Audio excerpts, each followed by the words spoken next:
സ്ത്രീ എന്നുള്ള രീതിയിൽ ഒരാൾ അപമാനിക്കുകയും പീഡിപ്പിക്കാൻ ശ്രമിക്കുകയൊക്കെ ചെയ്തത് അജിതന്റെ മോളെ അവസ്ഥ അതാണ് കേരളത്തിൽ നിന്നുണ്ടെങ്കിൽ ബാക്കിയുള്ള സ്ത്രീകളുടെ അവസ്ഥ എന്താണെന്നുള്ളത് മാർക്സ് പോലും ആഗ്രഹിച്ചിട്ടുണ്ടാവില്ല ഈ പുസ്തകത്തിന് അതേപോലെ എല്ലാ സ്ഥലത്തും കൊണ്ടുപോയി പ്രതിഷ്ഠിക്കുക എന്നുള്ള. ഗാർഗിക്ക് ശരിക്കും പ്രണയത്തിന്റെ തുടക്കം സ്പാർക്ക് കിട്ടുന്നത് എങ്ങനെയാ മനസ്സിലാവണേ? എനിക്ക് അങ്ങനെ ഒരു ലിസ്റ്റ് ഇല്ല. ഈ കല്യാണം കഴിക്കുന്നവർക്ക് കിട്ടുന്ന ഏറ്റവും വലിയ ഭാഗ്യം എന്ന് പറയുന്നത് ഡിവോഴ്സ് ചെയ്യാനുള്ള അവകാശം അന്ന് തന്നെ കിട്ടുന്നു എന്നുള്ളതാണ്. പക്ഷേ ഈ ബ്രേക്കപ്പ് ചെയ്യുമ്പോൾ പലപ്പോഴും ഗാർഗിക്ക് നേരിടേണ്ടി വരുന്നത് അറ്റാക്കാണ്. താടി സ്ത്രീകളുടെ സൗന്ദര്യ ലക്ഷണമായി കണക്കാക്കിയ സമയങ്ങളുണ്ടായിരുന്നു. ഒരു കാതിൽ മാത്രം കമ്മലിടാന്ന് പറയുമ്പോൾ അതിന്റെ പിന്നിലൊരു ചിന്തയുണ്ടാവും. എന്റെ അച്ഛനും അമ്മയും വലിയ രാഷ്ട്രീയക്കാരും വരട്ട് കമ്മ്യൂണിസ്റ്റുകളും ആയിരുന്നതുകൊണ്ട് അവരെന്നെ കാതു കുത്തിയിട്ടില്ല. ഈ ടാറ്റുവും താടിയും ഒക്കെ സുഖത്തിന്റെ അടിസ്ഥാനത്തിലാണ്. എന്റെ ശരീരമല്ല, ഞാൻ എനിക്കിഷ്ടമുള്ള സ്ഥലത്ത് ചിത്രം വരയ്ക്കുക, അതാണ് ഒരു ഫീലിംഗ് ബേസിക്. വേറെ ആർക്കും ഞാൻ അതിലൊന്നും ഒരു അധികാരാവകാശങ്ങൾ കൊടുത്തിട്ടില്ല. ഇല്ല, ടാറ്റു എനിക്ക് എപ്പോഴും തോന്നിയിട്ടുള്ളത് ബോഡീനെ ഓൺ ചെയ്യുന്ന പോലത്തെ ഒരു ആക്ട് ആയിട്ടാണ്. അപ്പൊ നമ്മൾ ഈ കമ്മ്യൂണിക്കേഷൻ പ്രോസസ്സിനെ കൂടെ ലളിതമാക്കണമെങ്കിൽ നമ്മൾ കുറെ എക്സസൈസ് ചെയ്യണ്ടേ? അപ്പൊ വായിച്ചു കൂട്ടണ്ടേ ബുദ്ധിജീവി? ഞാൻ വായിക്കുന്നുണ്ട്. ഗാർഗിയാണ് നമുക്കപ്പോൾ. ഹായ് ഗാർഗി. ഹലോ.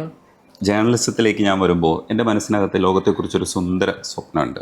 അപ്പോൾ അത് നടപ്പാക്കിയെടുക്കാൻ വേണ്ടിയിട്ട് അഹോരാത്രം പണിയെടുക്കണം. ഇതൊക്കെയാണ് നമ്മുടെ മനസ്സിലുണ്ടാവുന്നത്. കുറച്ച് കഴിഞ്ഞപ്പോഴാണ് മനസ്സിലായത് നമ്മൾ ഈ സ്വപ്നം കണ്ടതും ഈ പണിയും തമ്മിൽ ഒരുപാട് അന്തരമുണ്ട്. ഇപ്പോൾ വനജ കളക്റ്റീവ് തുടങ്ങുമ്പോൾ ഗാർഗിയുടെ മനസ്സിനകത്ത് ഇതേപോലൊരു സ്വപ്നം ഉണ്ടാവും. ഒരു കമ്മ്യൂണിറ്റിക്ക് വേണ്ടി പണിയെടുക്കുക എന്ന് പറയുന്ന ഒരു സ്വപ്നത്തിൽ. പക്ഷേ ഉള്ളിൽ നിന്നുള്ള പ്രഷറാണ് ഏറ്റവും വലിയ പ്രഷർ. അതിനകത്ത് വിമർശനം വരുമ്പോൾ അതിനെ നമ്മൾ കൃത്യമായിട്ട് ഫോക്കസ് ചെയ്ത് ഒരു കമ്മ്യൂണിക്കേഷൻ പ്രോസസ്സ് കൃത്യമായിട്ട് നടക്കണം. സാങ്കേതികമായും നടക്കണം, അല്ലാതെ മനസ്സുകൊണ്ടും മനസ്സുകൾ തമ്മിൽ നടക്കണം. വനജ കളക്റ്റീവ് ഇപ്പോൾ എവിടെ നിൽക്കുകയാണ്? ഗാർഗിയുടെ മനസ്സിൽ അന്ന് തുടങ്ങിയ വനജ കളക്റ്റീവും ഇന്നത്തെ വനജ കളക്റ്റീവും എവിടെയാണ്? നിങ്ങൾ പറഞ്ഞ പോലെ തന്നെ എന്താ പറയാ, നമ്മള് വിചാരിക്കുന്ന പോലെ എളുപ്പമല്ല. എനിക്ക് നല്ല രസമുണ്ട്. എന്നാൽ ഈ പ്രോസസ്സ് ഭയങ്കര ഗ്രോത്ത് എനേബിളിംഗ് ആവണം നമുക്ക്. അതായത് ഞങ്ങളുടെ കമ്മ്യൂണിറ്റിക്ക് ഇങ്ങനെ കൊടുത്തോണ്ടിരിക്കുക എന്നുള്ളതല്ല, പകരം ഒരു കൊടുക്കൽ വാങ്ങലാണ് ഈ പ്രോസസ്സ് എന്ന് പ്രതീക്ഷിക്കുന്നത് എന്നുള്ളൊരു സാധനം ഉണ്ടല്ലോ. അപ്പം നമ്മളെപ്പോഴും കൊടുത്തോണ്ടിരിക്കുക എന്നുള്ള രീതിയിലാണ് നമ്മളെ ഇമാജിനേഷൻ എന്നുണ്ടെങ്കിൽ നമ്മൾ തളർന്നു പോകും. പക്ഷെ എനിക്ക് ഒരുപാട് കിട്ടുന്നുമുണ്ട്, ഒരുപാട് അറിവുണ്ടാകുന്നുണ്ട്, ഒരുപാട് രസമുള്ള എക്സ്പീരിയൻസസ് ഉണ്ടാകുന്നുണ്ട്. ഈ പ്രോസസ്സിൽ ഭയങ്കര ഹാപ്പിയാണ്. പേഴ്സണൽ റിലേഷൻഷിപ്പിൽ ഈ പ്രണയവും ബ്രേക്കപ്പും ഒക്കെ സംഭവിക്കുമ്പോൾ തന്നെ അറ്റാക്ക് വരും. ഒരുപക്ഷെ ബ്രേക്കപ്പ് എന്ന് പറയുന്നത് ഈ കല്യാണം കഴിക്കുന്നവർക്ക് കിട്ടുന്ന ഏറ്റവും വലിയ ഭാഗ്യം എന്ന് പറയുന്നത് ഡിവോഴ്സ് ചെയ്യാനുള്ള അവകാശം അന്ന് തന്നെ കിട്ടുന്നു എന്നുള്ളതാണ്. അതേപോലെ ബ്രേക്കപ്പ് ഒരു ആരോഗ്യപരമായ സമൂഹം ആവശ്യപ്പെടുന്ന ഒരു കാര്യമാണ്. എങ്ങനെ ബ്രേക്കപ്പ് ചെയ്യണമെന്നതിനെ സംബന്ധിച്ച് മാത്രമാണ് നമുക്ക് ആശങ്കയുള്ളത്. ബ്രേക്കപ്പ് വളരെ ജനാധിപത്യപരമായ ഒരു അവകാശം മാത്രമാണ്. പക്ഷേ ഈ ബ്രേക്കപ്പ് ചെയ്യുമ്പോൾ പലപ്പോഴും ഗാർഗിക്ക് നേരിടേണ്ടി വരുന്നത് അറ്റാക്കാണ്. അതെന്താണ്? ആ ബ്രേക്കപ്പ് ശരിയായ രീതിയിലല്ലേ നടക്കുന്നത്? ഒരു ADHD എന്ന് പറയുന്ന ഒരു ഡിസബിലിറ്റി ഉള്ള മനുഷ്യനാണ്. അപ്പൊ എന്നെ സംബന്ധിച്ചിടത്തോളം ബ്രേക്കപ്പിന്റെ സമയത്ത് അറ്റാക്ക് എന്നുള്ളതല്ല, അത് പല രീതിയിൽ ആ റിലേഷൻഷിപ്പിലൊക്കെ ഉണ്ടായിരുന്ന സമയത്ത് ഭയങ്കര കോംപ്ലിക്കേറ്റഡ് ആയിട്ടുള്ള റിലേഷൻഷിപ്പ് ആയിരുന്നു. ബേസിക്കലി ഞാൻ സൈക്കാട്രിസ്റ്റിന്റെ അടുത്ത് സംസാരിച്ചപ്പം ഇൻകമ്പാറ്റബിൾ ആയിട്ടുള്ള മനുഷ്യരായിരുന്നു നമ്മൾ എല്ലാ സമയത്തും. പക്ഷെ എന്നെ അറ്റാക്ക് ചെയ്യാന്നുള്ളതിൽ കൂടുതൽ ഞാൻ ഈ രാഷ്ട്രീയ കാര്യങ്ങൾ ചെയ്യുന്നത് നിർത്തണം, ചെയ്യുന്ന വർക്ക് ഇല്ലാതാക്കുക എന്നുള്ളതാണ് അവർ പ്രധാനമായിട്ട് ശ്രമിച്ചിട്ടുള്ളത്. അപ്പൊ അതിനോടൊന്നും ഇപ്പൊ എന്നല്ല, ആ സമയത്ത് ഞാൻ റെസ്പോണ്ട് ചെയ്തിട്ടില്ല. കാരണം നമ്മൾക്ക് ബ്രേക്കപ്പിന്റെ സമയത്ത് പല പല പെയിൻഫുൾ ആയിട്ടുള്ള വൂൺസ് ബാക്കി ഉണ്ടാവും. പക്ഷെ അതിന് നിരന്തരമായിട്ട് എൻ്റെ അടുത്ത് റിവെഞ്ച് ചെയ്തുകൊണ്ടിരിക്കുക, നിരന്തരമായിട്ട് ആ വൂണ്ട് കോസ് ചെയ്തത് ഞാൻ മാത്രമാണെന്ന് ഞാൻ വിശ്വസിക്കുന്നുമില്ല. എൻ്റെ മാത്രം ആക്ഷൻസിലൂടെ ഉണ്ടായ കാര്യങ്ങളല്ല, ഇത് പരസ്പരം ഇൻകമ്പാറ്റബിൾ ആയതുകൊണ്ട് തന്നെ ഉണ്ടായ സാധനങ്ങളാണ്. പക്ഷെ അതിനെ ആ രീതിയിൽ ഹെൽത്തി ആയിട്ട് മനസ്സിലാക്കാതെ നിരന്തരം നിന്നെ ഞാനൊന്നും പണിയെടുക്കാൻ സമ്മതിക്കില്ലടി എന്നുള്ള രീതിയിലുള്ള സാധനങ്ങൾ ചെയ്തുകൊണ്ടിരിക്കുക. ബ്രേക്കപ്പ് ചെയ്യുമ്പോൾ ഒരു മര്യാദ, മറ്റേയാളും ജീവിക്കാനുള്ളതാണ്, ഞാനും ജീവിക്കാനുള്ളതാണ്, അങ്ങനെ ഒരു സാധനം ഉണ്ടല്ലോ. പ്രത്യേകിച്ച് അവരുടെ തെറ്റുകൾ ചൂണ്ടിക്കാണിച്ചിട്ടാണ് നമ്മൾ ഇറങ്ങി വരുന്നത്. അതവർക്ക് കൂടുതൽ ഈഗോ പ്രശ്നമായി മാറുന്നു. അപ്പൊ ആ തെറ്റ് അവർ ചെയ്തിട്ടില്ല എന്ന് കാണിക്കാൻ വേണ്ടിയിട്ട് അവർ വീണ്ടും വേറെ കുറെ ആൾക്കാരെ സംഘടിപ്പിക്കുന്നു. പക്ഷെ എന്റെ പ്രശ്നം അവർ തെറ്റ് ചെയ്തിട്ടുണ്ടെങ്കിൽ ഇല്ലെങ്കിലൊന്നും എന്റെ പ്രശ്നമല്ല, അത് അവർക്ക് മനസ്സിലായെങ്കിൽ അവർക്ക് കൊള്ളാം.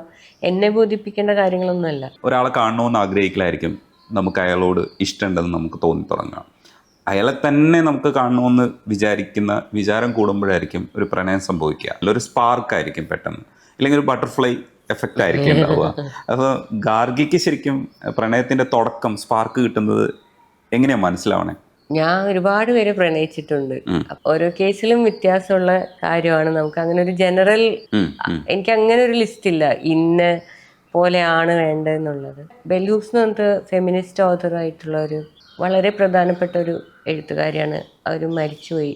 അപ്പം അവരുടെ പുസ്തകത്തിനകത്ത് ഈ ഫീലിംഗ് എന്ന് പറയുന്ന സാധനത്തിനെ കുറിച്ച് പറയുന്നുണ്ട്. അതായത് നമ്മൾ ഫീലിങ്സിനെ ഡിപ്പെൻഡ് ചെയ്യരുത്, ഇൻസ്റ്റിങ്ക്റ്റിനെ ഡിപ്പെൻഡ് ചെയ്യാം.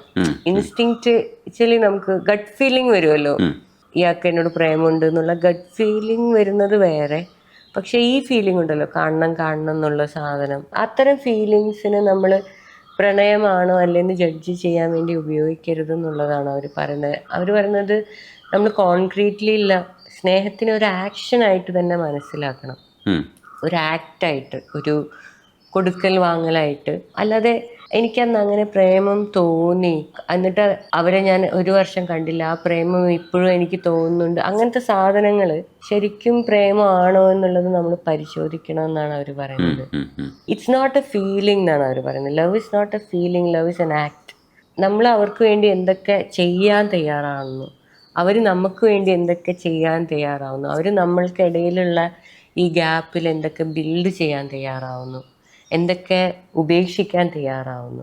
സെയിം ഞാൻ എൻ്റെ 2 സൈഡിൽ നിന്നാണ് ഞാൻ പറയുന്നത്. അപ്പം ഇങ്ങനെ മ്യൂച്വൽ ആയിട്ടുള്ള ഒരു ആക്ഷനാണ് സ്നേഹം എന്ന് അവർ ഭയങ്കര ഈസി ആയിട്ട് പറയാം. പക്ഷെ ഭയങ്കര മീൻസ് നമ്മളങ്ങനെ നിരന്തരം കണ്ടു ശീലിച്ചിട്ടില്ലാത്ത ഒരു കോൺസെപ്റ്റാണ് അത്. ഫീലിംഗ് അല്ല എന്നുള്ളത് അവർ കൃത്യമായി, അങ്ങനെ ഇരിക്കുന്നൊരു സാധനം ഉണ്ടല്ലോ, അത് നമ്മളുടെ മാത്രം സാധനമാണ്. അത് അയാളോട് കമ്മ്യൂണിക്കേറ്റ് ചെയ്യുന്ന സാധനമല്ല. ഞാൻ നിന്നെ ഓർത്ത് ഇന്നലെ രാത്രി മുഴുവൻ ഉറങ്ങാതിരുന്നു എന്ന് പറയുന്നത് അയാളുമായിട്ട് ശരിക്കും ഒരു ബന്ധമില്ലാത്ത കാര്യം. പക്ഷെ സത്യസന്ധമായി അയാളുടെ ജീവിതത്തിൽ എനിക്ക് കാണുന്നുണ്ടാവുമല്ലോ ഒരു കുഴപ്പമുണ്ട്, എന്തോ ഒരു സാധനം മിസ്സിങ് ഉണ്ട്, അത് ഞാൻ കൊടുക്കാൻ തയ്യാറാണോ, അങ്ങനെ ഒരു എക്സ്ചേഞ്ചിലേക്ക് നമുക്ക് എത്തിപ്പെടാൻ പറ്റുമോ എന്നുള്ളതാണ്. അങ്ങനത്തെ ഒരു ടേംസിലേക്ക് പ്രേമത്തിനെ കാണുമ്പോൾ കുറച്ചും കൂടി ഈസി ആയിരിക്കും അവർ പറയുന്നു. ഇത്രയും ബുദ്ധിജീവി ആയതുകൊണ്ട് ചില കാര്യങ്ങളൊക്കെ കമ്മ്യൂണിക്കേറ്റ് ചെയ്ത ആൾക്കാർക്ക് മനസ്സിലാവണമെന്നില്ല. അപ്പോൾ ഇത് മനസ്സിലാക്കി കൊടുക്കാൻ വേണ്ടിയിട്ട് നമുക്ക് കുറച്ചുകൂടെ വൊക്കാബുലറി ഉണ്ടാവണം, ഇല്ലെങ്കിൽ കുറച്ചുകൂടെ അറിവുണ്ടാവണം. ഭയങ്കര ഒരു പ്രോസസ്സാണല്ലേ ശരിക്കും. സംഘടനാ പ്രവർത്തനം പോലെ തന്നെയാണ് ലൈഫിൻ്റെ. ഇപ്പോൾ നമ്മളിതിപ്പോൾ ഒരു ഫേസ്ബുക്കിൽ എഴുതുകയാണെങ്കിൽ ഇതിനെയൊക്കെ ദുർഘടകമായി ഉള്ള കാര്യമായിട്ട് കരുതിയിട്ട് ആൾക്കാർ വായിക്കാതെ തള്ളിക്കളയും. അപ്പോൾ നമ്മൾ ഈ കമ്മ്യൂണിക്കേഷൻ പ്രോസസ്സിനെ കുറച്ചുകൂടെ ലളിതമാക്കണമെങ്കിൽ നമ്മൾ കുറേ എക്സസൈസ് ചെയ്യണ്ടേ. അപ്പോൾ വായിച്ചു കൂട്ടണ്ടേ ബുദ്ധിജീവി? ഞാൻ വായിക്കുന്നുണ്ട്. വായിക്കാന്നുള്ളതാണ് എൻ്റെ ഒരു പ്രോസസ്സ്. ഇപ്പൊ കുറെ ആയി സംഘടനാ പ്രവർത്തനം തുടങ്ങിയതിനു ശേഷം വായിക്കുന്നില്ല. പക്ഷെ ഇങ്ങനത്തെ സാധനങ്ങൾ വരുമല്ലോ, നമുക്ക് നമ്മുടെ ജീവിതത്തെ ലളിതമാക്കാനും എളുപ്പമാക്കാനും സ്നേഹിക്കാനും ഒക്കെ എനേബിൾ ചെയ്യുന്ന ടെക്സ്റ്റുകൾ ഉണ്ടല്ലോ. അങ്ങനത്തെ അതില് ഫെമിനിസത്തിലാണ് സത്യത്തിൽ ഒരു പൊളിറ്റിക്കൽ ലെവലിൽ സ്നേഹത്തെ കണ്ടിട്ടുള്ള, സ്നേഹം ആസ് എ പൊളിറ്റിക്കൽ ടൂൾ, സ്നേഹം ആസ് എ യൂണിഫൈങ് എലിമെന്റ്. നമുക്കിടയിൽ ഭയങ്കര വ്യത്യാസമുള്ള ആൾക്കാരാണെങ്കിൽ നമുക്കിടയിൽ സ്നേഹം ഉണ്ടെന്നുള്ളൊരു സാധനം വെച്ചിട്ട് നമുക്ക് ഒരുമിച്ച് നിൽക്കാന്ന് പറയുന്ന സാധനം. അപ്പം ഇതിനെക്കുറിച്ച് ഏറ്റവും കൂടുതൽ എഴുതപ്പെട്ടിട്ടുള്ള ഫെമിനിസത്തിലെന്നാണ് ഞാൻ മനസ്സിലാക്കുന്നത്. മീൻസ് പഴയ റിലീജിയസ് ഫിലോസഫീൻ്റെ കാര്യമൊന്നുമല്ല ഞാൻ പറയുന്നത്. ഇപ്പോൾ കമ്മ്യൂണിസം അല്ലെങ്കിൽ അതേപോലെ ഇതൊക്കെ ഒരുമിച്ച് നിൽക്കേണ്ട സാധനങ്ങളാട്ടോ. ഇതിനൊന്നും മാറ്റി വേറെ വേറെ ആയിട്ടല്ല ഞാൻ പറയുന്നത്. പക്ഷേ ഫെമിനിസത്തിനകത്ത് സ്നേഹത്തെക്കുറിച്ച് ഒരുപാട് ചർച്ച വന്നിട്ടുണ്ട്. കാരണം എന്താണെന്ന് വെച്ചാൽ സ്നേഹം എന്ന് പറയുന്ന സാധനമാണ് ഏറ്റവും ബേസിക്കായിട്ട് നമുക്ക് ലാക്കിംഗ് ആയിട്ട് തോന്നുന്നത്. എനിക്ക് സ്നേഹം കിട്ടുന്നില്ല, എനിക്ക് സ്നേഹം വേണ്ട പോലെ ഇല്ല എൻ്റെ ജീവിതത്തിൽ, ഇത് നിരന്തരം തോന്നിക്കൊണ്ടിരിക്കുക നമുക്ക്. അപ്പം ഇത്രയും ആൾക്കാർ, ഇത്രയും സ്നേഹത്തിന് അർഹതയുള്ള ആൾക്കാർ നമുക്ക് ചുറ്റിലും ഉണ്ടായിട്ടും എന്തുകൊണ്ട് നമുക്ക് നിരന്തരം ഇത് തോന്നുന്നു എന്നുള്ളൊരു കാര്യമുണ്ടല്ലോ. ഈ തോന്നലിനെ ആണ് നമ്മൾ അതിനെ ഫിലോസഫൈസ് ചെയ്യുമ്പോൾ അതൊക്കെ തന്നെയാണ് ഈ തന്തവാഴ്ച എന്ന് പറയുന്നത്. തന്തവാഴ്ചയാണ് നമുക്ക് ഈ ഫീലിംഗ് തരുന്നത്, ഞാൻ പോരാ, ഞാൻ അത്ര നല്ല ആളല്ല, നമ്മൾ നിരന്തരം. അപ്പം സത്യത്തിൽ ഞാൻ പറയുന്ന കാര്യങ്ങൾ ഭയങ്കര ടഫായിട്ട് എനിക്ക് തോന്നുന്നേ ഇല്ല. ഞാൻ സ്നേഹത്തെക്കുറിച്ചാണ് സംസാരിക്കുന്നത്. സ്നേഹം എന്ന് പറഞ്ഞു കഴിഞ്ഞാൽ എല്ലാവർക്കും വേണം, ഇത് വേണ്ടാത്ത ഒരാളും ഈ ഭൂമിയിലില്ല. തന്തവാഴ്ച എന്ന് പറയുമ്പോഴേക്കും തുടങ്ങി, അങ്ങനെയാണ് ജനത്തിൻ്റെ ആറ്റിറ്റ്യൂഡ്. നമ്മളെന്തോ അവർക്ക് മനസ്സിലാവാത്ത കാര്യം. പക്ഷെ സത്യത്തിൽ ഇത് മനസ്സിലാക്കിയാൽ നമ്മളെ ഓരോരുത്തർക്കും ഗുണമുള്ള കാര്യമാണ് ഞാൻ പറയുന്നതെന്ന് തന്നെയാണ് ഞാൻ വിശ്വസിക്കുന്നത്. പല രീതിയിൽ മനസ്സിലാക്കാൻ പറ്റുന്ന പല ഡയമെൻഷൻസ് ഉള്ള കാര്യങ്ങളാണ് നമ്മൾ വഴഞ്ച കളക്റ്റീവിലൂടെയും കുറച്ചും കൂടി ലൗഡായിട്ട് പറയാൻ ഉദ്ദേശിക്കുന്നത്. കാരണം എങ്ങനെ ഇൻസഫീഷ്യൻ്റ് ആയിട്ട് ഫീൽ ചെയ്യാതിരിക്കാം, എങ്ങനെ ഞാൻ കുഴപ്പമില്ല, ഞാൻ ജീവിക്കാൻ അർഹതയുള്ളൊരു മനുഷ്യനാണ്, ഞാൻ കുറച്ച് തെറ്റൊക്കെ ചെയ്യാറുണ്ട്, മണ്ടനൊക്കെയാണ് ചില സമയത്തുന്നുണ്ടെങ്കിലും നല്ലൊരു മനുഷ്യനാണെന്നൊക്കെ എനിക്ക് തോന്നാനുള്ള അർഹത എനിക്കുണ്ടല്ലോ. അപ്പോൾ എത്ര സ്ത്രീകൾക്ക് ഇങ്ങനെ തോന്നുന്നുണ്ടാവും. ഞാൻ പണ്ട് പെൺകുട്ടിയിൽ വർക്ക് ചെയ്തുകൊണ്ടിരുന്ന വിജയിച്ചിയുടെ കൂടെ വർക്ക് ചെയ്തുകൊണ്ടിരുന്ന സമയത്ത് ഞാനും വിജയിച്ചും കൂടെ ഒരു കടയിൽ പോകുന്നു. വിജയിച്ച ഒരു സ്ത്രീയോട് ജസ്റ്റ് ഇങ്ങനെ മുഖത്ത് നോക്കിയിട്ട് ചോദിക്കുന്നു, ഡി എത്ര നാളായിട്ട് ഈ ചിരിച്ചിട്ട്? അപ്പോൾ ഒരു കരയാൻ തുടങ്ങാം. അതാണ് അവരുടെ ജീവിതത്തിലെ അപ്പോഴത്തെ അവസ്ഥ. അങ്ങനെ ജീവിക്കുന്ന ഒരുപാട് മനുഷ്യർ നമ്മുടെ ചുറ്റിലുണ്ട്. ഇത്രയും മനുഷ്യരുണ്ടായിട്ടും ഇത്രയും ലാക്ക് ഫീൽ ചെയ്തുകൊണ്ട് സ്വയം ഇങ്ങനെ ഞാനെന്തോ പ്രശ്നം ആണ്, ഞാനെന്തോ എന്നെ ഇങ്ങനെ മെയിൻറ്റെയിൻ ചെയ്ത് കൊണ്ടുപോകേണ്ട ഒരു സാധനമാണ് ഞാൻ എന്നെ തന്നെ കൺട്രോൾ ചെയ്തുകൊണ്ട് ഇങ്ങനെ. അങ്ങനെയല്ലല്ലോ നമ്മൾ ഈ പൂച്ചയ്ക്കൊക്കെ എന്തൊരു അഹങ്കാരമാണ്. ഞാൻ തീരുമാനിക്കും, ഞാൻ വേണമെങ്കിൽ ചിലപ്പോൾ കേൾക്കും, മിക്കവാറും സമയം മൈൻഡ് ആക്കൂല. മനുഷ്യർക്കും അങ്ങനെ ജീവിക്കാനുള്ള അർഹത ഉണ്ടല്ലോ. പ്രകൃതിയിലുള്ള ഏതൊരു ജീവിയെയും പോലെ ഫ്രീ ആയിട്ട് സ്നേഹിക്കപ്പെട്ടും സ്നേഹിച്ചും. എന്നാലും നമ്മൾ ഈ സ്നേഹത്തെക്കുറിച്ച് ആകെ കേൾക്കുന്ന റൊമാൻറ്റിക് ഹെട്രോസെക്ഷൽ പ്രേമമാണ്. അതിനകത്താണെങ്കിൽ ഫുൾ കോംപ്ലിക്കേറ്റഡ് ആണ്. ആദ്യമേ പ്രേമിച്ചങ്ങ് തുടങ്ങുവാണ്, പരിചയപ്പെടുന്ന പോലും ഇല്ല. നോട്ടം കൊണ്ടൊക്കെ പ്രേമിക്കാൻ പറഞ്ഞാൽ ഭയങ്കര ഡേഞ്ചറസ് പരിപാടിയായിട്ടാണ് എനിക്ക് തോന്നുന്നത്. നല്ലോണം നോക്കാൻ കഴിയുന്നത് നല്ലോണം ഒരുമിച്ച് ജീവിക്കാൻ കഴിയുന്നതിന്റെ ലക്ഷണമൊന്നല്ലല്ലോ. ജീവിച്ചു നോക്കിയാലേ പറ്റുള്ളൂ, അത് അത്രേ അറിയാൻ പറ്റുള്ളൂ. അപ്പൊ അങ്ങനത്തെ ഒരു രീതിയിലും വളരെ ഞാൻ സത്യത്തിൽ ഭയങ്കര സ്നേഹത്തോടെയും കമ്പാഷനോടെയാണ് പൊതുജനത്തിനെ മനസ്സിലാക്കുന്നത്. എനിക്ക് തോന്നുന്നത് നന്നായിട്ട് സ്നേഹിക്കാൻ പഠിക്കുക എന്നുള്ളത്, നന്നായിട്ട് സ്വയവും മറ്റൊരു മനുഷ്യനെയും പഠിക്കുക എന്നൊക്കെ പറയുന്ന വളരെ ബേസിക് ആയിട്ടുള്ള കാര്യങ്ങൾ അറിയാത്ത മനുഷ്യരാണ് ചുറ്റിലുള്ളത് എന്നാണ് ഞാനടക്കം. ഞാൻ പോലും അത് ഇതിങ്ങനെ തിയറി വായിക്കുന്ന പോലെയല്ല, പ്രാക്ടീസ് ചെയ്ത് തുടങ്ങുക എന്ന് പറയുന്നത് ഭയങ്കര ടഫായിട്ടുള്ള ഒരു കാര്യമാണ്. അപ്പം അതിന് എനിക്ക് പറയാൻ പറ്റും ഒരു 2-3 മാസമായിട്ടുള്ളൂ, അല്ലെങ്കിൽ 5-6 കൊല്ലമായിട്ടുള്ളൂ ചില പ്രാക്ടീസുകൾ ചെയ്തു തുടങ്ങിയിട്ട്, ബൗണ്ടറി പ്രാക്ടീസ് ചെയ്തു തുടങ്ങിയിട്ട് കുറച്ച് കാലമായിട്ടുള്ളൂ. ഒരുമിച്ച് പഠിച്ചെടുക്കേണ്ട കാര്യങ്ങളാണ് ഇതൊക്കെ. ഒരാൾ പഠിച്ചിട്ടും കാര്യമില്ല, കമ്മ്യൂണിറ്റി ആയിരിക്കും എല്ലാവർക്കും. അല്ലെങ്കിൽ അറിയുന്ന ഒരു 10 പേര് വേണം നമുക്ക് ആ ഒരു സാധനത്തിൽ പതുക്കെങ്കിലും ഒന്ന് സമാധാനത്തോടെ. ഓക്കെ, ഞാൻ നോന്ന് പറഞ്ഞു കഴിഞ്ഞാൽ നിന്നെ ഇഷ്ടമല്ല എന്നല്ല കേട്ടോ, ഞാൻ ദേഷ്യം പിടിക്കുന്നത് എൻ്റെ തെറ്റാന്ന് എനിക്ക് മനസ്സിലാവുന്നുണ്ട്. ഇങ്ങനെയുള്ളൊരു സാധനങ്ങളുണ്ടല്ലോ, ഇങ്ങനെയുള്ള നമുക്കിടയിൽ എന്തുണ്ടായാലും ഞാൻ ദേഷ്യം പിടിക്കേണ്ട കാര്യമില്ലായിരുന്നു, എനിക്കത് മര്യാദയ്ക്ക് എന്നോട് പറയായിരുന്നു. ഇങ്ങനെയുള്ളൊരു ഇൻറ്റിമേറ്റ് ആയിട്ട് വൾണറബിൾ ആയിട്ട് സേഫായിട്ട് ഇരിക്കാൻ പറ്റുന്ന സ്പേസുകൾ അതൊക്കെയാണെങ്കിലും ഉണ്ടാക്കി കൊണ്ടുവരിക എന്നുള്ളതാണ്. പക്ഷെ അവിടെ ഒരു പ്രശ്നം കൂടെ ഉണ്ട്. വ്യക്തിപരമായ ജീവിതം ജീവിക്കണം. ജീവിതത്തിൽ പല ഇമോഷൻസും നമുക്ക് വ്യക്തിപരമായി കാണിക്കേണ്ടി വരും. പക്ഷേ സംഘടനയുടെ തലപ്പത്ത് നിൽക്കുമ്പോൾ പഴയ SFI നേതാക്കളെ പോലെ പ്രേമിക്കുന്നില്ല എന്ന് അഭിനയിക്കേണ്ടി വരും. ഇതൊരു ഭയങ്കര പ്രശ്നമാണ്. കാരണം ലീഡറായി പോകുന്നുണ്ട്, ലീഡറിനെ എല്ലാവരും കുറ്റം പറയാൻ സാധ്യതയുണ്ട്. കുറ്റം പറഞ്ഞു കഴിഞ്ഞാൽ സംഘടനയെ ബാധിക്കും. അപ്പോൾ പേഴ്സണലായിട്ടുള്ള ഒരു ലൈഫ് സംഘടനയ്ക്ക് വേണ്ടി ഒതുക്കി വെക്കേണ്ടി വരിക, അല്ലെങ്കിൽ ഇമോഷൻസിനെ കൺട്രോൾ ചെയ്യേണ്ടി വരിക. ഇങ്ങനെയൊരു സ്പേസിലേക്ക് വരുമ്പോൾ ഈ സംഘടന വേണ്ട, ഇല്ലെങ്കിൽ ഈ പരിപാടിക്ക് പോകണ്ട, എനിക്ക് വ്യക്തിപരമായി ജീവിക്കാം എന്ന തോന്നൽ എവിടെയെങ്കിലും ഉണ്ടായിട്ടുണ്ടോ? ഞാൻ മനസ്സിലാക്കുന്നത് പൊളിറ്റിക്കൽ വർക്കും പേഴ്സണൽ ലൈഫും വേറെ വേറെ. നമ്മൾ ഫെമിനിസത്തിന്റെ ഏറ്റവും വലിയ മുദ്രാവാക്യമായിരുന്നത് പേഴ്സണൽ ഈസ് പൊളിറ്റിക്കൽ എന്നുള്ളതാണ്. എന്നെ സംബന്ധിച്ചിടത്തോളം ഇത് എൻ്റെ വീടാണെങ്കിലും ഇത് എൻ്റെ പൊളിറ്റിക്കൽ സ്ഥലം കൂടിയാണ്. അപ്പൊ ഇവിടെ എനിക്ക് കള്ളം പറഞ്ഞിട്ട് ഇങ്ങനെ വീടുകളിൽ ഒളിച്ചു വെക്കാൻ കാര്യങ്ങളുള്ള ആൾക്കാരെ സംബന്ധിച്ചിടത്തോളമാണ് ഈ 2 ജീവിതങ്ങളുള്ളത്. എനിക്ക് അങ്ങനെ ഒരു 2 ജീവിതം ഇല്ല. ഞാൻ എന്താണ് ഓഫീസിൽ അത് തന്നെയാണ് ഞാൻ ഇവിടെ ഞാൻ അത് തന്നെയാണ് ക്യാമറയ്ക്ക് മുന്നിൽ. ഒക്കെ ഏകദേശം ഒരേ മനുഷ്യർ തന്നെയാണ്. എനിക്ക് കുറേ വേർഷൻസ് ഇല്ല. അത് കുറച്ച് നിങ്ങൾ പറഞ്ഞ പോലെ അപകടം പിടിച്ചൊരു സ്ഥലമാണ്. കാരണം രാത്രിയാണ് ഒരു സീരിയസ് ആയിട്ടുള്ള വിഷയം വരുന്നതെന്നുണ്ടെങ്കിൽ ഉറക്കം വരാതിരിക്കുക, അങ്ങനെ പേഴ്സണൽ ലൈഫിനെ ബാധിക്കുന്ന ഒരുപാട് കാര്യങ്ങൾ നമ്മളെ നിത്യജീവിതത്തിൽ സംഭവിക്കും. അങ്ങനെ ഒരു പൊളിറ്റിക്കൽ ജീവിതം എനിക്ക് സാധ്യമാവുന്നത് ഇപ്പോൾ SFIക്കാരൻ്റെ പോലെ അല്ലാത്തൊരു പൊളിറ്റിക്കൽ ജീവിതം എനിക്ക് സാധ്യമാവുന്നത്, ഒരു പ്രൈവറ്റ് ജീവിതം എനിക്ക് സാധ്യമാവുന്നത് ഞാൻ ഫെമിനിസ്റ്റ് ആയതുകൊണ്ടാണെന്നാണ് ഞാൻ വിശ്വസിക്കുന്നത്. കാരണം ഫെമിനിസത്തിനകത്തെന്ന് പറയുന്നത് വലിയ വലിയ ആൾക്കാരെ പ്രൈവറ്റ് ജീവിതങ്ങളിലാണ് സ്ത്രീകളുള്ളത്. പ്രൈവറ്റ് ജീവിതം എന്ന് പറയുന്നത് ഭയങ്കര ചതിയാണ് സ്ത്രീകളെ സംബന്ധിച്ചിടത്തോളം ആ ഒരു മനസ്സിലാക്കലിൽ നിന്നാണ് നമ്മൾ പേഴ്സണൽ ഈസ് പൊളിറ്റിക്കൽ എന്നുള്ളൊരു സ്ഥലത്തേക്കും. അതായത് അപ്പം നമുക്കങ്ങനെ ചെയ്യാൻ പറ്റില്ലല്ലോ. ഞാൻ പറയാണ് പ്രേമിക്കരുത് എന്ന് പറഞ്ഞാൽ ഞാൻ പ്രേമിക്കരുത്, അത് അത്രേ ഉള്ളൂ. മാസ്കുലിൻ ആയിട്ടുള്ള ഫിലോസഫീസിൻ്റെ, അതായത് റിലീജിയൻസ് ആയിക്കോട്ടെ, ഈവൻ കമ്മ്യൂണിസം ആയിക്കോട്ടെ, അതിനകത്ത് ഈ ഒരു ഡബിൾ ലൈഫ് എന്നുള്ള സാധനത്തിന് കുറച്ചും കൂടി പോസിബിലിറ്റി ഉണ്ട്. കാരണം ഇപ്പോൾ കേരളത്തിലൊക്കെ ആണെങ്കിലും മാർക്സിസം ഒക്കെ വന്നത് തന്നെ അതിന് ജാതിയെ തകർക്കാൻ പറ്റിയിട്ടില്ല.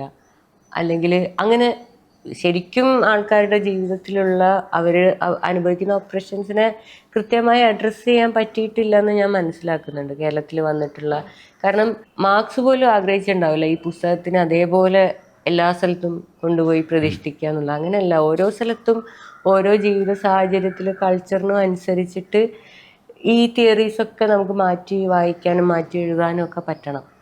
ഇവിടുത്തെ ജീവിത സാഹചര്യവുമായി ഡയറക്റ്റ് ബന്ധമില്ലാത്തൊരു ഫിലോസഫി നമ്മൾ എടുക്കുന്ന സമയത്ത് അത് ഇങ്ങനെ ഡബിൾ ലൈഫിന് സാധ്യത ഉണ്ടാക്കുമെന്നാണ് ഞാൻ വിശ്വസിക്കുന്നത്. എനിക്ക് അതിൻ്റെ പ്രശ്നമില്ലാത്തത് ഞാൻ എൻ്റെ ഫെമിനിസം എൻ്റേതായിട്ട് ഞാൻ ഡിഫൈൻ ചെയ്തിട്ടുള്ള മൈ ഓൺ ഫെമിനിസത്തിൽ വിശ്വസിക്കുന്ന ആളാണ്. അതിനകത്ത് ഇതെല്ലാം 24 മണിക്കൂറും ഉൾക്കൊള്ളുന്നൊരു സ്പേസാണത്. ഗാർഗി അഞ്ജനയുടെ മരണവുമായി ബന്ധപ്പെട്ട് പലരും ഗാർഗിക്കെതിരെ വീഡിയോ ചെയ്തിട്ടുള്ളൊരു സംഗതിയാണ്. ആ സമയത്തും ഇതേപോലെ അമ്മയുടെ പേര് ഇത് കൂട്ടിച്ചേർത്തിട്ട് ആൾക്കാർ വിമർശിക്കാൻ ശ്രമിച്ചിട്ടുണ്ട്. ഈ ഇടയ്ക്കിടയ്ക്കൊക്കെ അമ്മയുടെ പേര് പറയുന്നത് ഗാർഗിക്ക് എങ്ങനെയാണ് സ്വാതന്ത്ര്യത നഷ്ടപ്പെടുത്തുന്നത് എനിക്ക് അറിഞ്ഞൂടാ. കാരണം ഇതിനെ ഉപയോഗിക്കേണ്ട രീതിയിലല്ല ആളുകൾ ഉപയോഗിക്കുക. പിന്നെ തുടർച്ചയാണെന്ന് പറയുമ്പോൾ തന്നെ അതിൻ്റെ പല ബാധ്യതകളും ഗാർഗിക്കില്ല. ആശയപരമായിട്ട് പല രീതിയിലാണ് ഇത് പുരോഗമിക്കേണ്ടത്. ഇടത് ആശയങ്ങൾ എപ്പോഴും അങ്ങനെയാണ്. പ്രോഗ്രസീവ്നെസ് എന്ന് പറയുന്നത് തന്നെ അത് അവിടെ നിൽക്കുന്നില്ല എന്നുള്ളതാണ്. പക്ഷേ ഇതൊക്കെ വരുന്ന സമയത്ത് അമ്മയുടെ പേര് കൊണ്ടുവരുമ്പോൾ ഗാർഗിക്ക് എങ്ങനെ ഫീൽ ചെയ്യുന്നത്? ആക്ച്വലി എന്താ പറയുക, I am very proud of my mother. ഒരു സമയത്ത് എനിക്ക് ഭയങ്കര പ്രശ്നമായിരുന്നു. വളർന്നു വരുന്ന സമയത്തൊക്കെ എന്നെ സംബന്ധിച്ചിടത്തോളം ഇതായിരുന്നു ഞാൻ അനുഭവിച്ച ഏറ്റവും വലിയ ക്രൈസിസ്. എനിക്ക് ഒറ്റയ്ക്ക് ഞാൻ എവിടെ ഇറങ്ങി നടന്നു കഴിഞ്ഞാലും എല്ലാവരും എന്നെ തിരിച്ചറിയും. കോഴിക്കോട് ആണെങ്കിലും എവിടെ ഏത് കടയിൽ കയറിയാലും ഇതിങ്ങനെ പറയും, ആരെങ്കിലൊക്കെ പറയും. അതെനിക്കൊരു ഭയങ്കര പ്രശ്നമായിരുന്നു. എന്നെ തിരിച്ചറിയാത്ത സ്ഥലത്ത് പോകണം എന്നുള്ളതായിരുന്നു എൻ്റെ ഒരു ആവശ്യം. അങ്ങനെ കുറേ കറങ്ങി നടന്ന് 10-15 കൊല്ലത്തോളം കറങ്ങി നടന്നിട്ടാണ് ഞാൻ തിരിച്ചിവിടെ എത്തുന്നത് കേരളത്തിൽ. പക്ഷെ തിരിച്ചെത്തിയ സമയത്താണ് എനിക്ക് മനസ്സിലാവുന്നത്, ആ എത്തുന്നതിന് തൊട്ട് മുന്നെയാണ് എന്നെ ഒരു സ്ത്രീ എന്നുള്ള രീതിയിൽ ഒരാൾ അപമാനിക്കുകയും പീഡിപ്പിക്കാൻ ശ്രമിക്കുകയൊക്കെ ചെയ്തത്. അപ്പം ഞാൻ എന്നോട് തന്നെ ചോദിക്കുന്ന ചോദ്യം ആയി മാറി, ലൈക്ക് അജിതൻ്റെ മോളെ അവസ്ഥ അതാണ് കേരളത്തിൽ നിന്നുണ്ടെങ്കിൽ ബാക്കിയുള്ള സ്ത്രീകളുടെ അവസ്ഥ എന്താണെന്നുള്ളത്. അപ്പം എന്നെ ഒരാൾക്ക് സ്ത്രീ എന്നുള്ള രീതിയിൽ പൂട്ടിയിടാൻ പറ്റുന്നുണ്ടെങ്കിൽ ബാക്കിയുള്ള സ്ത്രീകളുടെ അവസ്ഥ എന്താ? അമ്മേൻ്റെ ഒരു ഹീറോയിക്കായിട്ടുള്ള ആ ഒരു വർക്കിനെ ഞാൻ ഓൺ ചെയ്യാൻ തീരുമാനിക്കുന്നത്. അത് സ്വന്തമായിട്ടുള്ള എൻ്റെ തന്നെ തീരുമാനമായിരുന്നു അത്. അതിനകത്ത് എല്ലാ കാര്യത്തിലും ഞാൻ അഗ്രി ചെയ്യുന്നുണ്ട്, ഞാൻ അവരുടെ ആരാധികയാണ്, ഫാനാന്നുള്ള രീതിയിലല്ല പറയുന്നത്. പക്ഷേ ലോകം എല്ലാ കാലത്തും സ്ത്രീകളോട് ചെയ്തിട്ടുള്ളത് സ്ത്രീകളുടെ വർക്ക് അക്നോളജ് ചെയ്യാതിരിക്കുക എന്നുള്ള കാര്യം തന്നെയാണ്. ഓള് വീട്ടമ്മയാണ്, വീട്ടിൽ വെറുതെ ഇരിക്കാന്ന് പറയാ. ഏതെങ്കിലും ഒരു സ്ത്രീ വീട്ടിൽ വെറുതെ ഇരിക്കുന്ന, ഇപ്പം വെറുതെ ഇരിക്കാൻ സമയം ഉണ്ടാവില്ല. പിന്നെ വർക്കാണ് ഇത്. സ്ത്രീകളുടെ സ്ത്രീകളുടെ വർക്കിനെ ഇത്രയധികം ഇഗ്നോർ ചെയ്തുകൊണ്ടിരിക്കുന്ന ഒരു സ്ഥലത്ത് ഞാനും എൻ്റെ അമ്മയോട് ഇത് തന്നെയാണ് ചെയ്തുകൊണ്ടിരുന്നതെന്ന് മനസ്സിലാക്കിയിട്ട് തന്നെയാണ് ഞാൻ അത് ഓൺ ചെയ്യാൻ തുടങ്ങിയത്. അതെൻ്റെ പ്രിവിലേജാണ്. അതായത് ഒരു സ്ത്രീ എന്നുള്ള രീതിയിൽ എന്നെ ആൾക്കാർക്ക് ഒപ്രസ് ചെയ്യാൻ പറ്റിയപ്പോൾ തന്നെ എൻ്റെ പ്രിവിലേജാണ് ഞാൻ അജിതയുടെ മകളായിരിക്കുക എന്ന് പറയുന്നത്. അപ്പം അതെങ്ങനെ പിന്നീട് കമ്മ്യൂണിറ്റിക്ക് വേണ്ടി യൂസ് ചെയ്യാൻ പറ്റും, ആ പ്രിവിലേജ് എങ്ങനെ മറ്റ് സ്ത്രീകൾക്ക് വേണ്ടി ഉപയോഗിക്കാൻ പറ്റും. ഞാൻ പല ക്രൈസിസ് കേസുകളിൽ പോലീസ് സ്റ്റേഷനിൽ എത്തിയിട്ട് ഇതെങ്ങനെ പരിഹരിക്കണം എന്ന് അന്തം വിട്ട് നിൽക്കുമ്പോൾ അവിടെ എൻ്റെ അമ്മേൻ്റെ ഒരു കോള് മതി, അജിതയാണ്.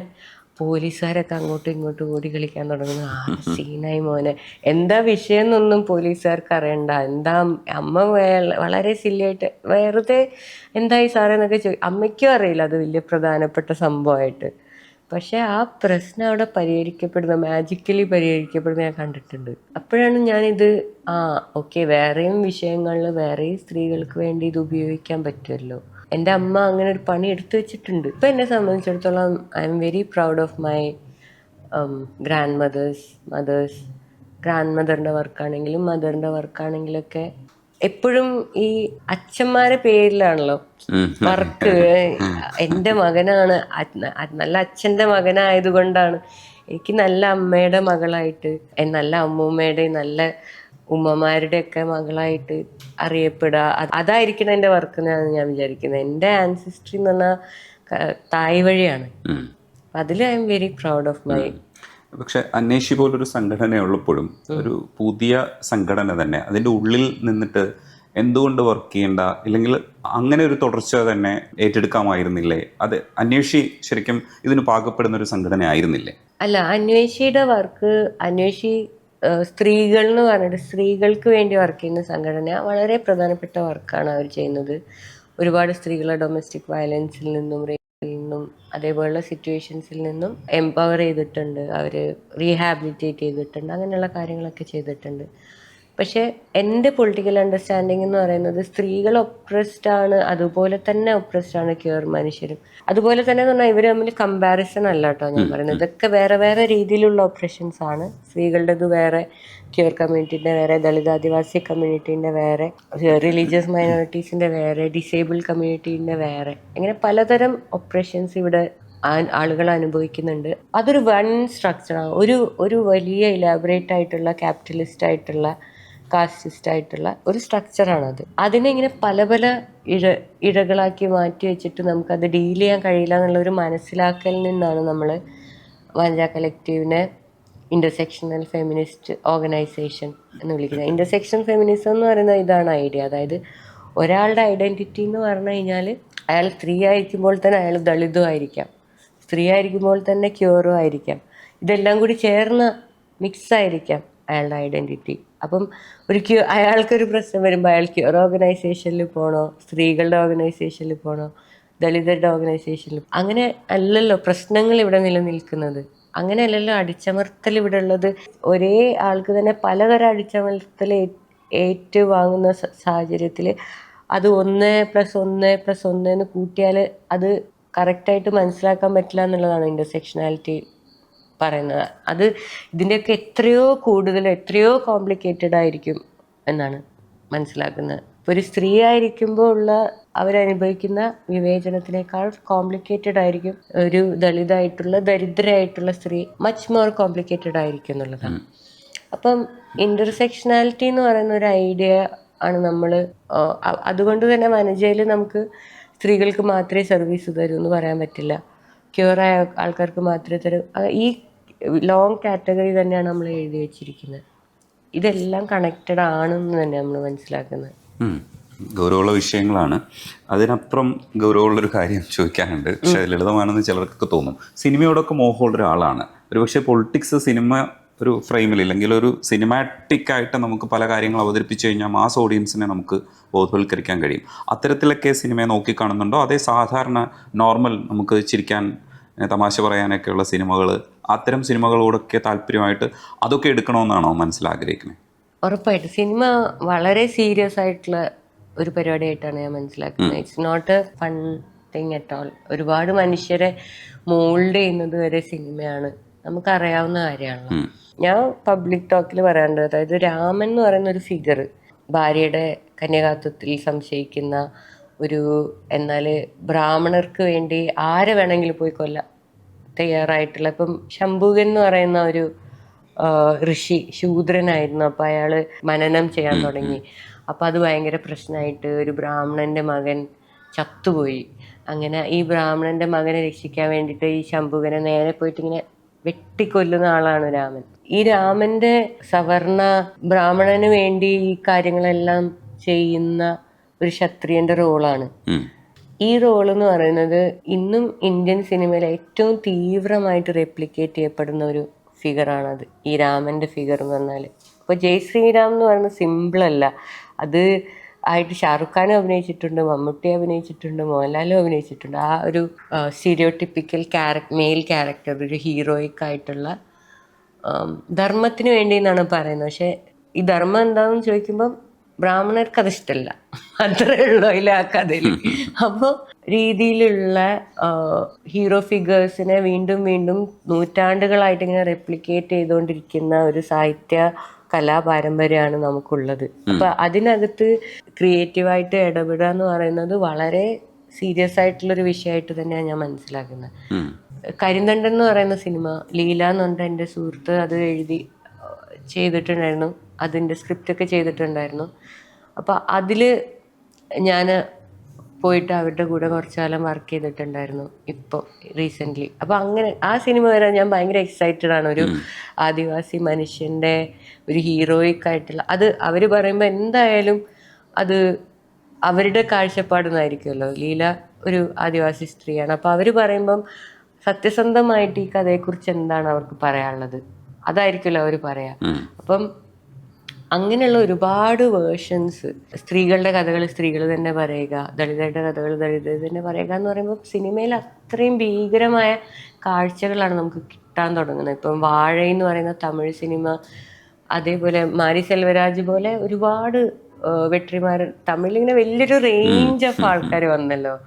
അപ്പോൾ ഭയങ്കര എക്സൈറ്റിംഗ് ആയിട്ടുള്ള സിനിമകൾ ചെയ്യാൻ പറ്റുന്നൊരു കാലഘട്ടമായിട്ടും അതിന് സമൂഹത്തിൽ ഭയങ്കര പ്രാധാന്യം ഉള്ളതായിട്ടും ഞാൻ എന്നെക്കൊണ്ട് കഴിയുന്ന രീതിയിൽ അതിൽ വർക്ക് ചെയ്യാന്നുള്ള രീതിയിലാണ് ലീലയുടെ കൂടെ കരിന്തണ്ടൻ്റെ സ്ക്രിപ്റ്റിൽ കുറച്ചു കാലം വർക്ക് ചെയ്തത്. ഇനിയും കുറച്ചു കാലം ലീലേൻ്റെ അസിസ്റ്റൻ്റായിട്ട് മീൻസ് താഴെ നിൽക്കുക എന്നുള്ളതാണ്. കാരണം അന്ന് എനിക്ക് ഒരുപാട് പഠിക്കാൻ പറ്റുന്നുണ്ട്. അവർ എങ്ങനെയാണ് ജീവിക്കുന്നത്, അവരുടെ ജീവിതത്തിൻ്റെ വാല്യൂ എന്താ, ഇതൊക്കെ എനിക്ക് വേറൊരു സ്ഥലത്തൊന്നും പോയാൽ കിട്ടാത്ത അപൂർവമായിട്ടുള്ള ഒരുപാട് ഭംഗിയുള്ള കാഴ്ചകൾ എനിക്ക് കിട്ടുന്നുണ്ട് അവിടെ ഇരുന്ന് വർക്ക് ചെയ്യുന്ന സമയത്ത്. അപ്പം അവരുടെ ഭക്ഷണം, അവർ തേന്, ഇങ്ങനെയുള്ള സാധനങ്ങളെക്കുറിച്ചൊക്കെ പറയാം, പൂക്കൾ, അങ്ങനെ കാടിനെ കുറിച്ചുള്ള ഭയങ്കര ഭംഗിയുള്ള വേറൊരു കാഴ്ച. അപ്പോൾ ഈ അങ്ങനെയുള്ള സാധനങ്ങളിൽ ഞാൻ ഭയങ്കര എക്സൈറ്റഡ് ആണ്. ഞാൻ 2 നോവല് വന്നിട്ടുണ്ട് എൻ്റെ, ഇംഗ്ലീഷിലാണ് വന്നിട്ടുള്ളത്. അപ്പം 2ാമത്തെ നോവല് ഇതേപോലെ ഞാൻ ഭയങ്കര പ്രൗഡായിട്ടുള്ള വർക്ക്, 500 കോപ്പി ഇറങ്ങിയിട്ടുള്ളൂ. പക്ഷെ അത് പബ്ലിഷ് ചെയ്തിരിക്കുന്നത് പാന്തേഴ്സ് പോ എന്ന് പറഞ്ഞിട്ടുള്ള ഒരു ദളിത് ആൻറ്റികാസ്റ്റ് പബ്ലിഷറാണ്. അപ്പം ഞാനൊരു ദളിതായിട്ടുള്ള സ്ത്രീയല്ല, പക്ഷേ ഐ ഫെൽറ്റ് വെരി, എന്താ പറയുക, happy that I got qualified. എൻ്റെ വർക്ക് ആൻറ്റികാസ്റ്റ് വർക്ക് എന്ന് വിളിക്കാൻ ക്വാളിഫൈഡ് ആയി എന്നുള്ളത് ഞാൻ ഭയങ്കര ഹാപ്പിയായി. അങ്ങനെ ഞാൻ അത് വളരെ സൈഡിൽ കൂടെ അത് നടക്കുന്നുണ്ട്. ഇപ്പം പ്രധാനമായിട്ടും നിങ്ങൾ പറഞ്ഞ പോലെ അവയർനെസ് ഉണ്ടാക്കുക എന്ന് പറയുന്ന സാധനങ്ങളുണ്ടല്ലോ, വളരെ ബേസിക് ആയിട്ടുള്ള കാര്യങ്ങളെക്കുറിച്ച്. അതിന് വേണ്ടിയിട്ട് കുറച്ച് സമയം, എൻ്റെ ജീവിതത്തിൽ നിന്ന് കുറച്ച് സമയം ഈ സംഘടനയ്ക്ക് വേണ്ടിയിട്ടും നമ്മൾ പറയുന്ന രാഷ്ട്രീയ ആശയത്തെ മുന്നോട്ട് കൊണ്ടുപോകേണ്ടത് എൻ്റെ മാത്രം ആവശ്യമല്ല, സമൂഹത്തിൻ്റെയും കൂടി ആവശ്യമാണെന്ന് ബോധ്യപ്പെടുത്താൻ വേണ്ടിയിട്ട്. എല്ലാവർക്കും ബോധ്യപ്പെടുന്നും വിചാരിക്കുന്നില്ല, എല്ലാവർക്കും മനസ്സിലാവുന്നും വിചാരിക്കുന്നില്ല. പക്ഷേ എന്താ പറയുക, പക്ഷേ ഈ ഒരു ഭയങ്കര കെയോസ്, ഭയങ്കര പ്രശ്നഭരിതമായ സാഹചര്യത്തിൽ നിന്നും എനിക്ക് ഒരു 10 പേരെ ഞാൻ പറയുന്നത് മനസ്സിലാക്കാനും എനിക്ക് ഇങ്ങോട്ട് പറഞ്ഞ് മനസ്സിലാക്കി തരാനും ആൾക്കാരെ കിട്ടിയിട്ടുണ്ടെങ്കിൽ എനിക്ക് നല്ല പ്രതീക്ഷയുണ്ട്. സോഫ്റ്റ് ആയിട്ടുള്ളൊരു ചോദ്യമാണ്. ഈ താടി ഇങ്ങനെ തന്നെ നിലനിർത്തുന്നത് ആരെങ്കിലുമൊക്കെ ഇഷ്ടപ്പെടുന്നുണ്ടാവോ? അതേപോലെ ടാറ്റൂസ് ഒക്കെ അടിക്കുന്ന സമയത്ത് പേഴ്സണൽ ആയിട്ടുള്ള ഇഷ്ടത്തിനപ്പുറത്തേക്ക് ചിലപ്പോൾ ചിലർക്കൊക്കെ വേണ്ടിയിട്ടൊക്കെ നമ്മൾ ചെയ്യാറുണ്ട്. ഈ ടാറ്റൂവും താടിയും ഒക്കെ എങ്ങനെ നിലനിർത്തുന്നത് വ്യക്തിപരമായ ഒരു സുഖത്തിന്റെ അടിസ്ഥാനത്തിലാണോ, അത് മറ്റുള്ളവർ ഇഷ്ടപ്പെടുന്നു എന്നതിന്റെ അടിസ്ഥാനത്തിലാണോ? വേറെ ആർക്കും ഞാൻ അതിലൊന്നൊരു അധികാരാവകാശങ്ങൾ കൊടുത്തിട്ടില്ല. ഇല്ല. താടി ആദ്യം വന്നത് ഞാൻ പ്രസവിച്ചു കഴിഞ്ഞതിന് ശേഷമാണ്. അപ്പം എനിക്കിത് ഭയങ്കര അയ്യോ താടി തൊട്ട് ഞാൻ ഇങ്ങനെ എല്ലാ ദിവസവും താടി പഠിച്ചുകൊണ്ടിരിക്കുക. അവസാനം ഞാൻ 2 ദിവസം ഇങ്ങനെ ഇത് കൂട്ടുകാരെ കൂടെ പോയപ്പോൾ അത് പഠിക്കാൻ പറ്റിയില്ല. അപ്പോൾ അവർ ഇങ്ങനെ എടുത്തിട്ട് ഇങ്ങനെ, അപ്പോൾ ആർട്ടിസ്റ്റുകളായ ഫ്രണ്ട്സ് അവരിങ്ങനെ നോക്കിയിട്ട് പറഞ്ഞ് ഇതിൽ മുത്ത് ഓർത്ത നല്ല രസമായിരിക്കും കാർഗോ. അപ്പോൾ അത്തരത്തിലുള്ള അഭിപ്രായങ്ങളൊക്കെ വന്നു തുടങ്ങിയപ്പോൾ മറ്റ് സുഹൃത്തുക്കളാണ് എന്നെ, ഇതൊരു ലളിതമായിട്ടുള്ള സംഭവമാണ്, ഇതിനെക്കുറിച്ച് വലിയ ടെൻഷൻ അടിക്കേണ്ട ആവശ്യമൊന്നുമില്ല. പിന്നെ ഇതിനെക്കുറിച്ച് കുറേ വായിച്ചു നോക്കുന്ന സമയത്ത് താടി വരുന്ന സ്ത്രീകൾക്ക് ഭയങ്കര സ്ഥാനം കൊടുത്തിരുന്ന രാജ്യങ്ങളുണ്ടായിരുന്നു. താടി സ്ത്രീകളുടെ സൗന്ദര്യ ലക്ഷണമായി കണക്കാക്കിയ സമയങ്ങളുണ്ടായിരുന്നു. അങ്ങനെയൊക്കെ ഒരുപാട് സംഭവങ്ങൾ. അപ്പോൾ അതിൻ്റെയൊക്കെ ഈ ചരിത്രത്തിന്റെ ഭാഗമായിട്ട് എനിക്കൊരു കുഞ്ഞി താടി കിടന്നോട്ടെ എന്ന് ഞാൻ വിചാരിച്ചു. അധികവും ഗിഫ്റ്റുകളാണ്, ഞാൻ പേ ചെയ്തതല്ല. ഒരുപാട് ടാറ്റു ആർട്ടിസ്റ്റുകൾ എൻ്റെ സുഹൃത്തുക്കളാണ്. അപ്പം അവർ ഗാർഗുന് എന്താ ടാറ്റു ചെയ്യണം തോന്നുന്നുണ്ടോ അങ്ങനെ ചോദിച്ചിട്ട് ഒക്കെ ചെയ്തു തന്നിട്ടുള്ള സാധനങ്ങളാണ് അധികം. ഈ ഒരു കാതിൽ മാത്രം കമ്മലിടാന്ന് പറയുമ്പോൾ അതിൻ്റെ പിന്നിലൊരു ചിന്തയുണ്ടാവും. എൻ്റെ അച്ഛനും അമ്മയും വലിയ രാഷ്ട്രീയക്കാരും മറ്റേ വരട്ട് കമ്മ്യൂണിസ്റ്റുകളും ആയിരുന്നതുകൊണ്ട് അവരുടെ കാത് കുത്തിയിട്ടില്ല. ന്യൂജൻ ആവണം നമ്മൾ. ന്യൂജൻ അല്ല, എനിക്ക് എങ്ങനെ എൻ്റെ മുഖത്ത് ഇത് ഫീൽ ചെയ്യുന്നു എന്ന് അറിയാൻ ആഗ്രഹം ഉണ്ടാവില്ല. എൻ്റെ കൂട്ടുകാരികൾക്കൊക്കെ പ്രധാന ഗിഫ്റ്റ് എപ്പോഴും കമ്മലായിരുന്നു. കാരണം കമ്മൽ ഭയങ്കര ഭംഗിയാണല്ലോ കാണാൻ, പല പല ഡിസൈന്. അപ്പം ഞാൻ ഗിഫ്റ്റ് വാങ്ങി കൊടുക്കുമ്പോൾ തന്നെ ഞാൻ കരയുമായിരിക്കും, ഓ ഇത് ഞാൻ കൊടുക്കണമല്ലോ, കാരണം ഇതെനിക്ക് ഉപയോഗിക്കാൻ പറ്റില്ല. പിന്നെ ഞാൻ 40-ാമത്തെ വയസ്സിലാണ്, 2 വർഷം മുന്നെയാണ് ഈ കാത് കുത്താൻ തീരുമാനം എടുത്തിട്ട്. അതെനിക്ക് ഇതും പ്രശ്നം ഉണ്ടായിരുന്നു, എൻ്റെ പാരൻസിന് ഇതൊരു പ്രശ്നമാകും, അവർ കുത്താതിരുന്നതാണല്ലോ, അപ്പം എന്നെ അങ്ങനെ ഒരു ടിപ്പിക്കൽ പെണ്ണായിട്ട് വളർത്താതിരിക്കാൻ ആഗ്രഹിച്ച് അവർക്കൊരു വിഷമാവുമെന്നൊക്കെ അതും ഉണ്ടായിരുന്നു. അങ്ങനെ പല ചിന്തകളുണ്ടായിരുന്നു. അവസാനം ഒരെണ്ണം കുത്താന്നുള്ളത്.